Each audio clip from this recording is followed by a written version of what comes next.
Hello all and welcome to Homeschooling with Classic Stories.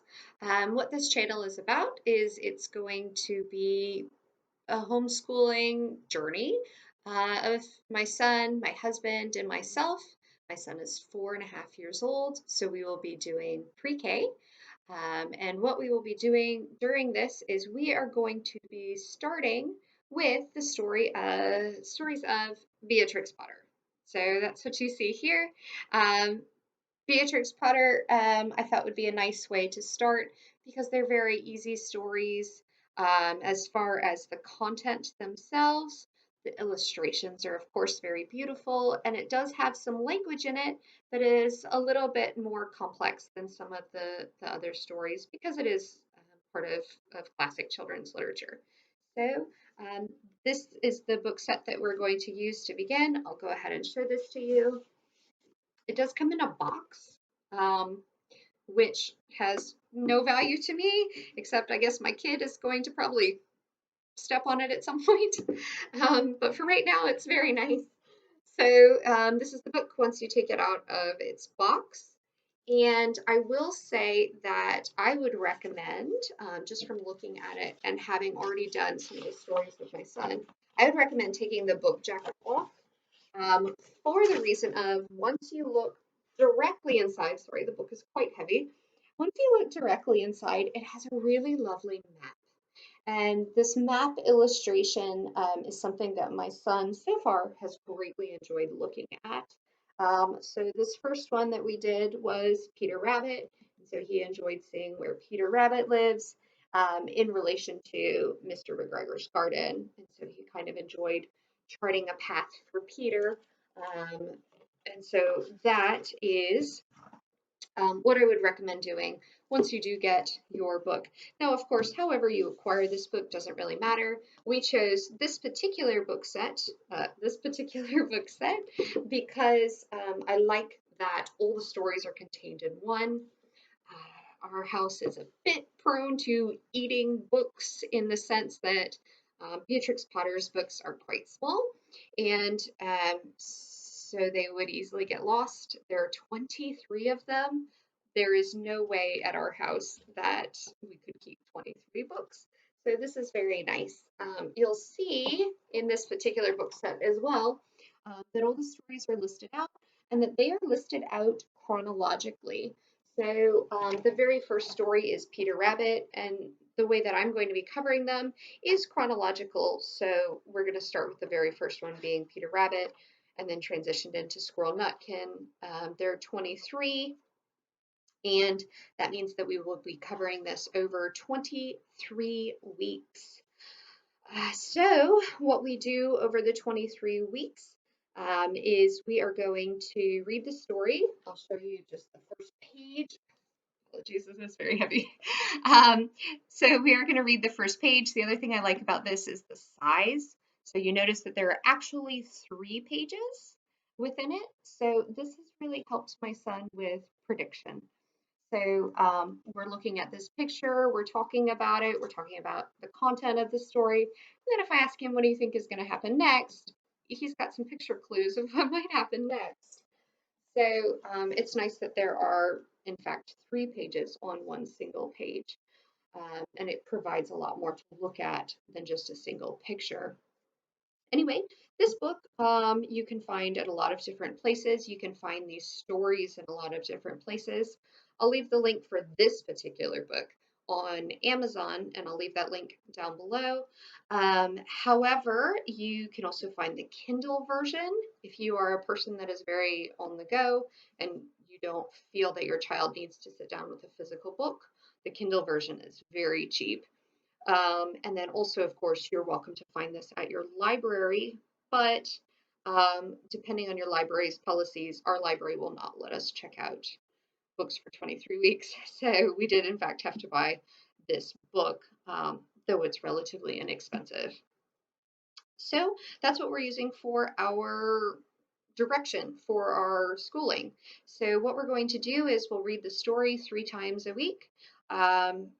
Mostly Monday, Wednesday, Friday, but I think we all know that life happens. So if something comes up, we'll do it on different days. But over the course of the week, we will read the same story 3 different times.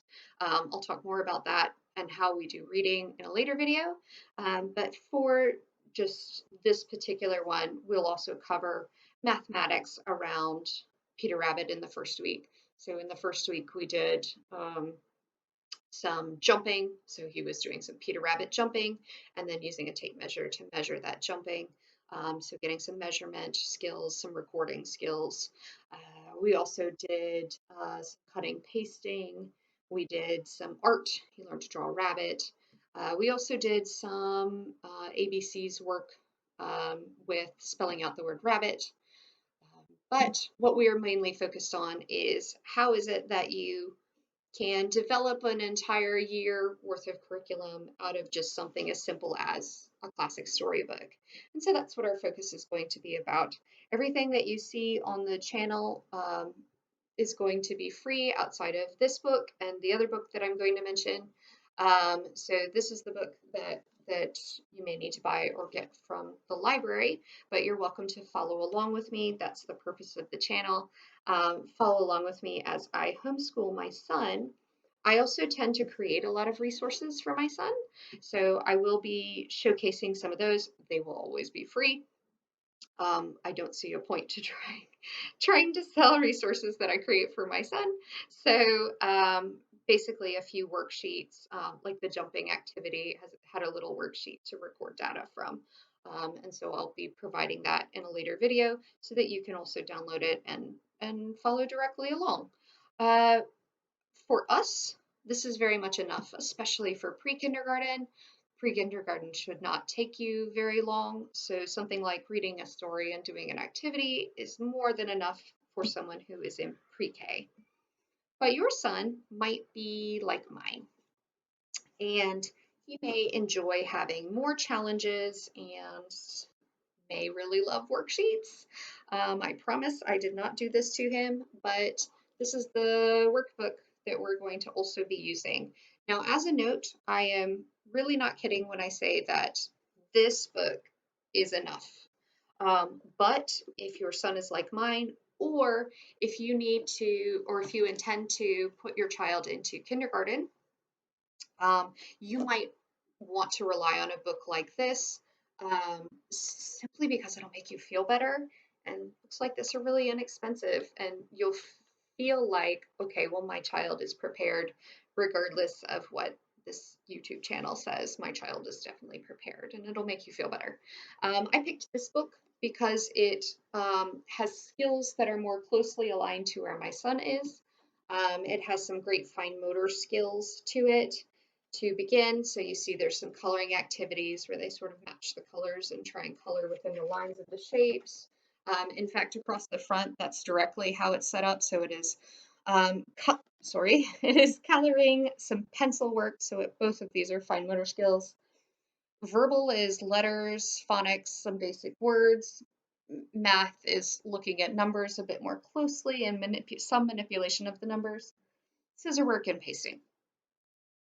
All of these skills are great for kindergarten. And of course, we're also going to do plenty of life studies, some social studies, and some science and that sort of thing. I'm not going to have any particular country-based focus. We do not live in the United States. We live overseas. So as a result, this isn't going to be American focused or Canadian focused or any sort of thing. So if you find that your state, especially if you live in the US, has different requirements for kindergarten, you may want to check that out, but it is unlikely that your child will go to school not prepared if you are trying to go into public school for next year. We do not intend to attend public school in our current country, so we will be homeschooling. So this channel will continue through kindergarten and so on for as long as we are here. So you will be able to follow along for quite a while. But our focus now is on Beatrix Potter. I did say this is 23 stories, and so you may be thinking, but I have to do 36 weeks. We will probably transition after this into my current thought is Winnie the Pooh, but we will see how my son feels about that as we get closer to that time. But for now, we're going to focus on Beatrix Potter and her classic stories. So that is it. Please hop on over to the next video if you would like. Don't forget to check out the links below if you need to find these two books. Please feel free to hop over to the next video, and I will talk to you a bit more about how we read for reading these stories. All right, thank you, and I will see you in the next video.